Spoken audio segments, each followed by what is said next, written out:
Students, please subscribe my channel for easy economics and press bell icon for latest videos and share with your friends and relatives. Good morning, all of the students. I hope you all are good and enjoy your homework and videos.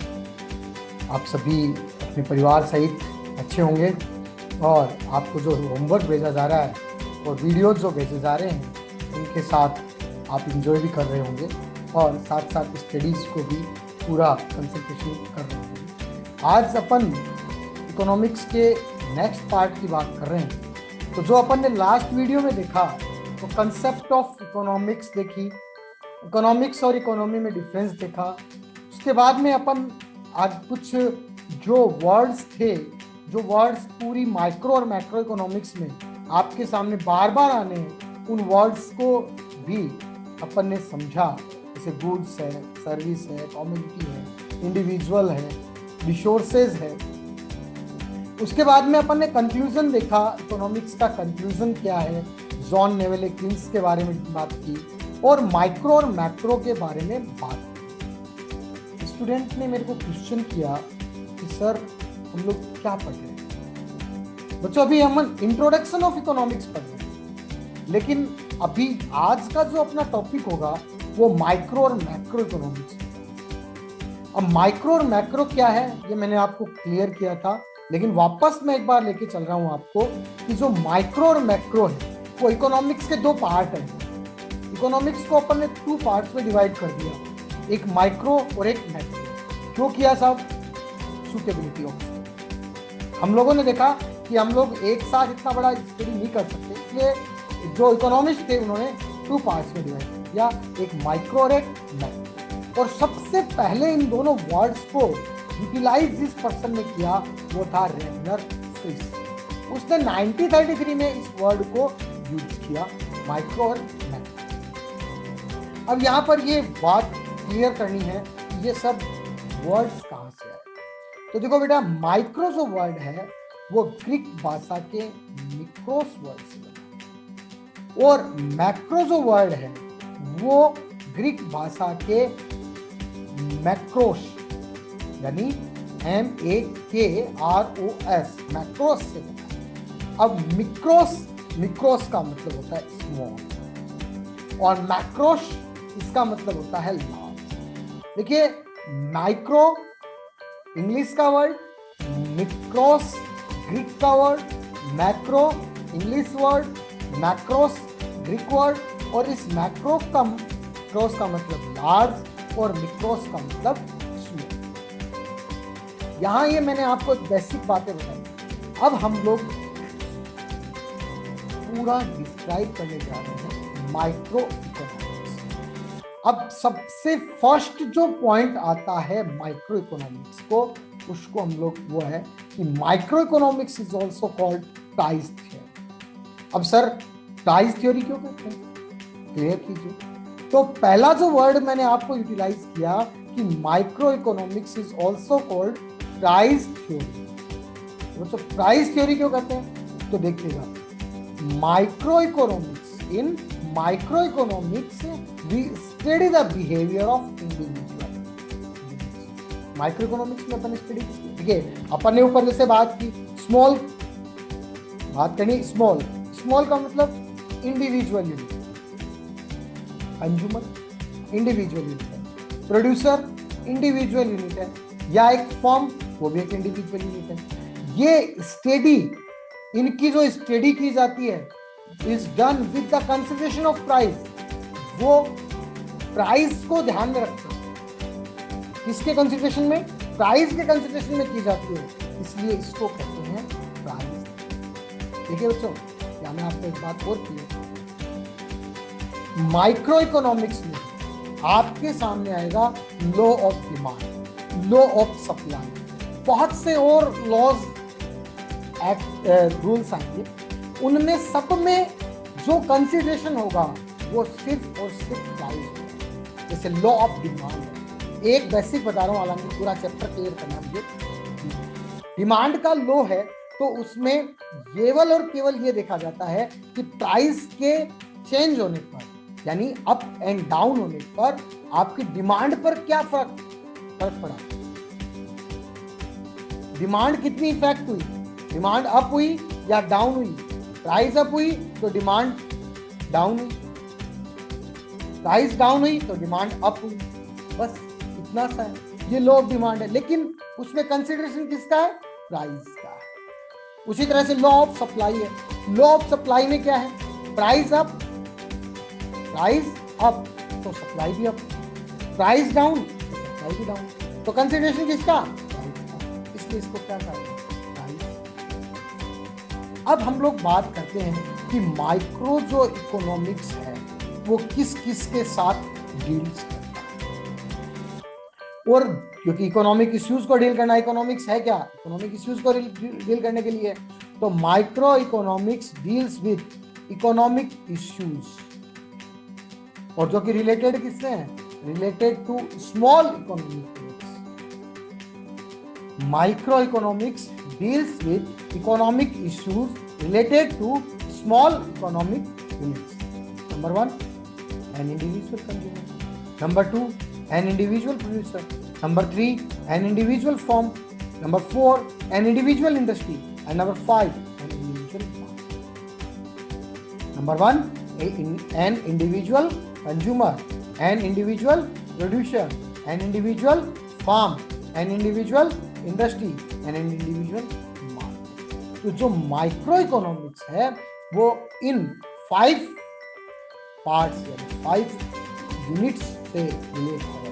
Individual consumer, individual producer, individual firm, individual industry और individual market. यानी small की बात हुई तो individual से।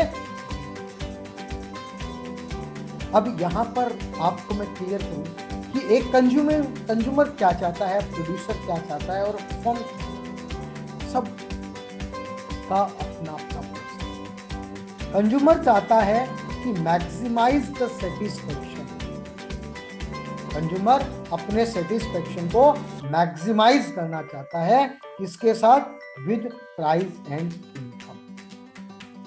Price और income के साथ अपने सेटिस्फेक्शन को मैक्सिमाइज करना चाहेगा।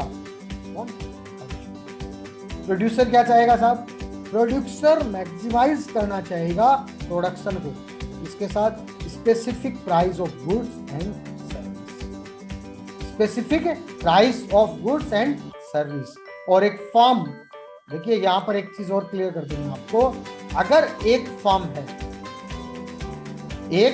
है तो वो फर्म कहलाएगी, यानी एक कोई भी ट्रेडिंग यूनिट है चाहे प्रोड्यूसिंग यूनिट है तो वो फर्म कहलाएगी। लेकिन अगर ग्रुप्स ऑफ फर्म है तो उसे इंडस्ट्री भी कहलाती है, ग्रुप्स ऑफ फर्म इंडस्ट्री भी कहलाती है। वो क्या चाहती है, maximise its profit and production at a given price. वो क्या चाहती है कि वो अपने प्रोडक्शन को प्रोडक्शन के साथ साथ क्या करे, प्रॉफिट को भी मैक्सिमाइज करना चाहती है। तो मैं आपको इन तीनों पॉइंट्स में एक चीज कॉमन दिखाता हूं। इन तीनों में एक चीज कॉमन है, वो है प्राइस। यहां पर भी प्राइस और यहां पर भी प्राइस, तीनों में प्राइस है। तो यहां तीनों में मेन जो कॉमन फैक्टर है वो क्या है, प्राइस। तो कहने का मीन्स क्या है, ये इंडिविजुअल की बात हो रही है, और इंडिविजुअल की बात हो रही है तो क्या है, माइक्रो इकोनॉमिक्स। तो क्यों है, क्योंकि माइक्रो इकोनॉमिक्स प्राइस्ड।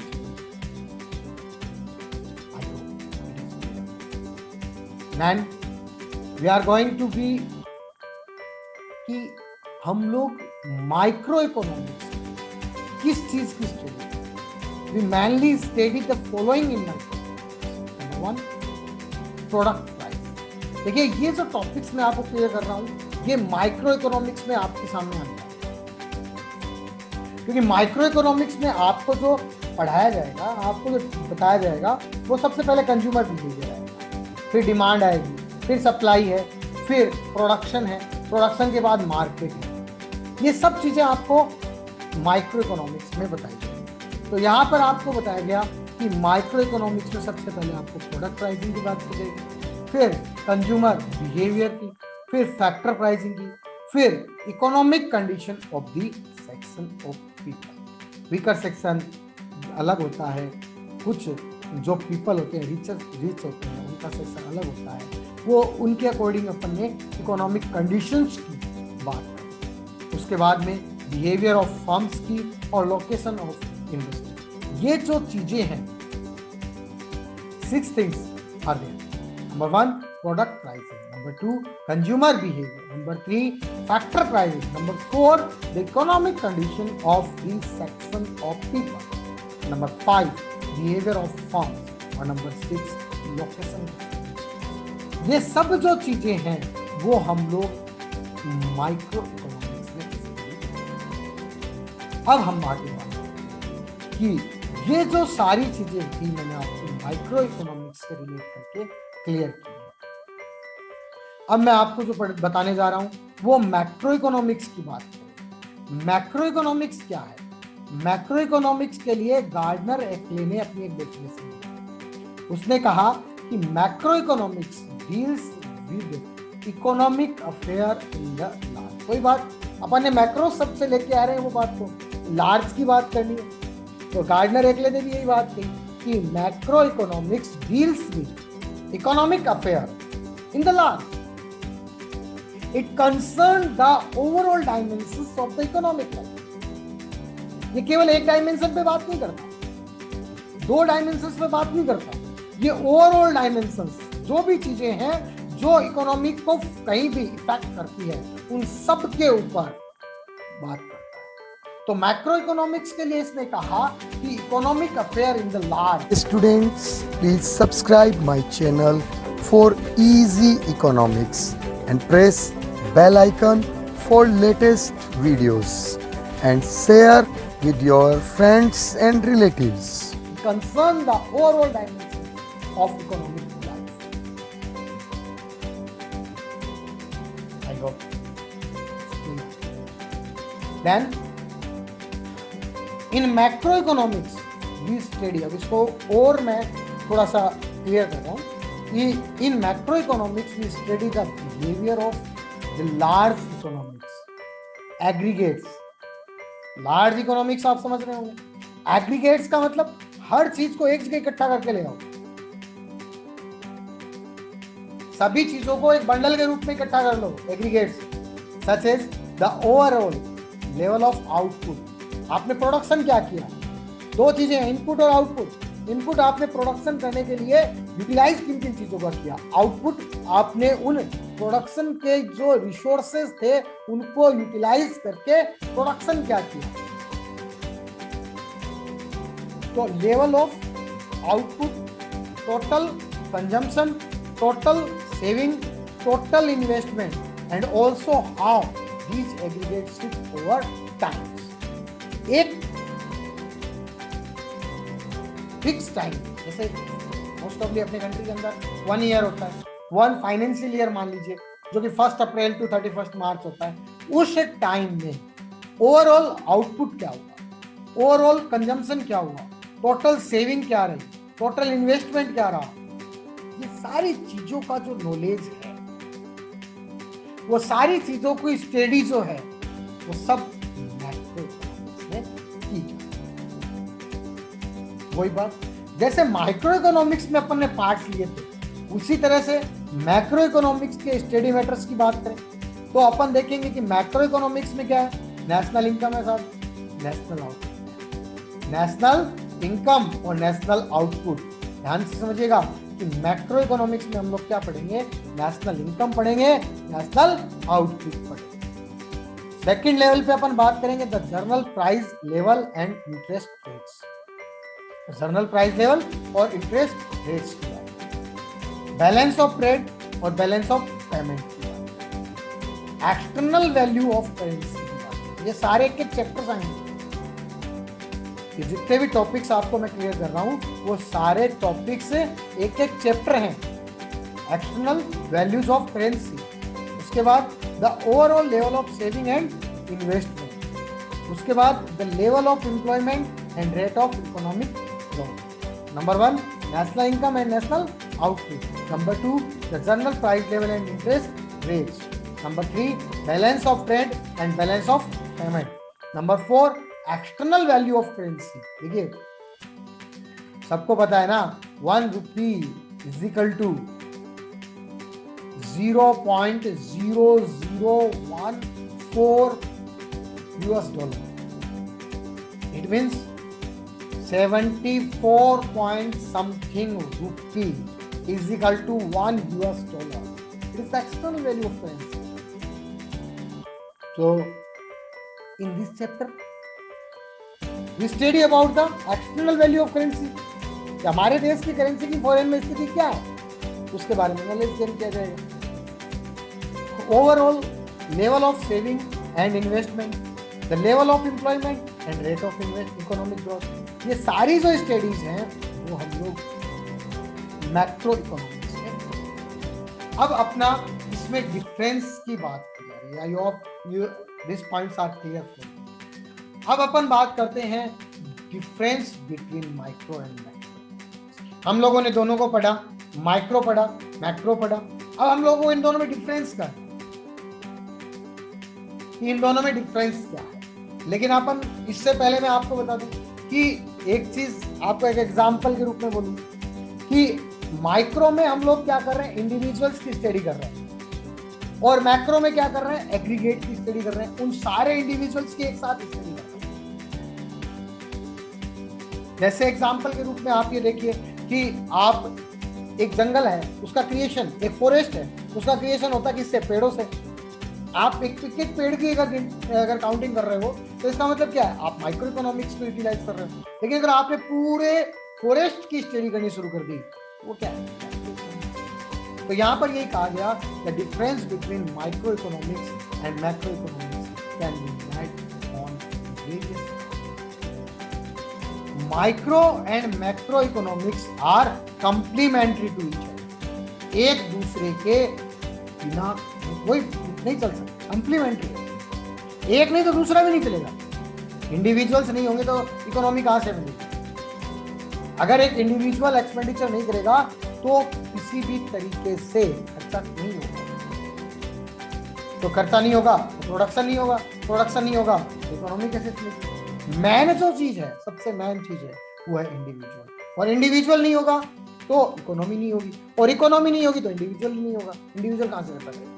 तो micro and macro economics are complementary to each other. अब हम लोग कुछ पॉइंट्स के हेल्प से और इन दोनों को डिस्क्राइब कर रहे हैं, इन दोनों को समझने का प्रयास कर रहे हैं. देखिए कुछ बेसिक्स बनाए हैं डिफरेंस. उन बेसिस के अकॉर्डिंग हम लोग डिफरेंस करेंगे. तो उन बेसिस में अपन बात करें तो बेसिस ऑफ डिफरेंस की बात करते हैं. तो सबसे पहला बेसिस आता है कि units of study. Basis of study की बात करें तो सबसे पहले इंडिविजुअल यूनिट, माइक्रो इकोनॉमिक्स में अपन बात करेंगे तो इंडिविजुअल यूनिट.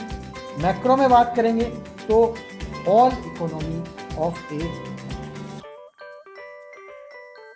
माइक्रो इकोनॉमिक्स में इंडिविजुअल यूनिट की बात की जाती है, जबकि मैक्रो इकोनॉमिक्स में whole economy of a nation की बात की जाती है. एजम्पशंस की अगर अपन बात करें, एजम्पशंस क्या होते हैं, मैंने आपको पहले भी बोला. एजम्पशन, एज्यूम दैट, मानकर चलते हैं अपन ये होगा ही होगा. तो इसमें अपन क्या मानेंगे कि माइक्रो इकोनॉमिक्स में सबसे पहला जो एजम्पशन है वो परफेक्ट कॉम्पिटिशन है, फुल एम्प्लॉयमेंट है और गवर्नमेंट का कोई भी इंटरफेरेंस नहीं होगा माइक्रो. क्योंकि एक इंडिविजुअल के लिए गवर्नमेंट का क्या इंटरफेरेंस होगा. इंडिविजुअल सेविंग करना चाहे गवर्नमेंट मना करेगी क्या, नहीं आप सेविंग मत करो. इंडिविजुअल सेविंग नहीं करना चाहे तो गवर्नमेंट कहेगी क्या, नहीं आप सेविंग करो. तो द डिस्ट्रीब्यूट, और यहाँ मैक्रो में क्या होगा, the distribution of factor of production is predetermined. क्योंकि गवर्नमेंट के पास जितने भी सेक्टर्स हैं, गवर्नमेंट उसको सब में इकोनॉमी में डिस्ट्रीब्यूट करनी है. तो पहले बजट क्लियर होगा. उसके बाद में अगर अपन बात करें ऑब्जेक्टिव ऑफ स्टडीज की, तो ऑब्जेक्टिव और स्टडीज के अंदर अपन बात करते हैं थ्योरीज जो है वो related to optimum distribution of resources. Optimum distribution of resources की बात होगी. और यहाँ पर जो थ्योरीज होगी वो relating to support expansion of production and achievement of full. यहाँ पर किस चीज के प्रयास किए जाएंगे कि जो रिसोर्सेज हैं उनका ऑप्टिमम यूटिलाइजेशन,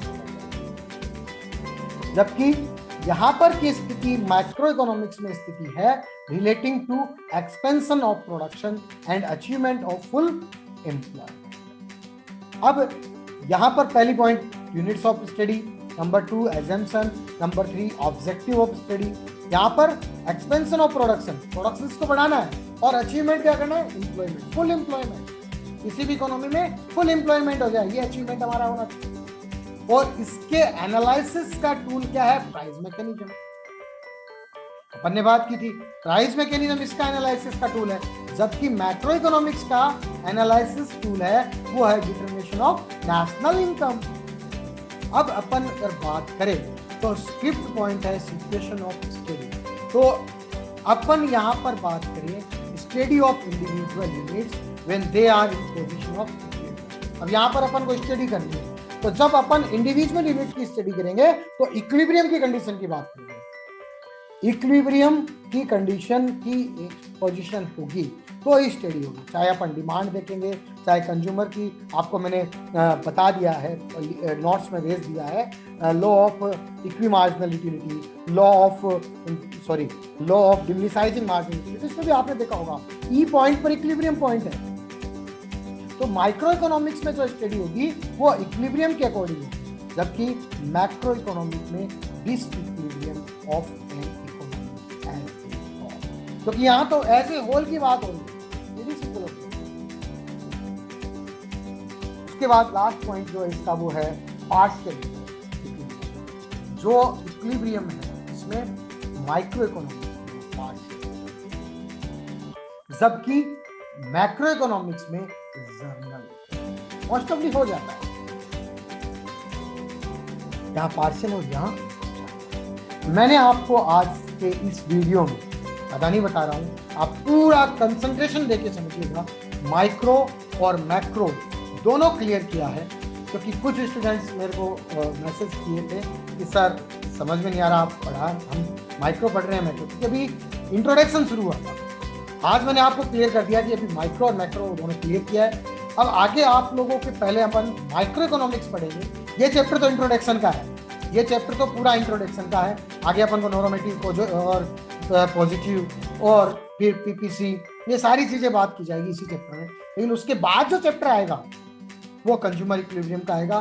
तो अभी हमारा पहला पोर्शन माइक्रो चलेगा, उसके बाद मैक्रो आएगा। मैक्रो में नेशनल इनकम की स्टडी। तो बच्चों आज के लिए इतना ही। अब मैं आपको एक बार फिर कह रहा हूं, आप लोग सभी वीडियो को पूरा देखें और कोई भी दिक्कत होती है आप मैसेज करें, मुझे फोन करें, कमेंट करें, कहीं भी, बट अपने नोट्स के साथ साथ आपके सामने ये दिक्कत नहीं आनी चाहिए कि सर ये लाइन, ये वर्ड नहीं समझ में आया। हमारा प्रयास ये है कि हम आपको घर बैठे बैठे वहां तक की तैयारी करवा दें जहां तक हम लोग पहुंचेंगे, उससे पहले अपन तैयार हैं, ताकि जब स्कूल खुलेगी तब हम लोग विद रिवीजन के साथ शानदार तैयारी करें कि अपना 12th का रिजल्ट शानदार करें। सभी बच्चों को मेरी तरफ से फिर एक बार फिर यही कि आप पूरा पढ़ाई पर भी ध्यान दें और एंजॉय पर भी ध्यान दें और अपने आप को सुरक्षित रखें, अपने परिवार को सुरक्षित रखें। धन्यवाद, मिलते हैं कल।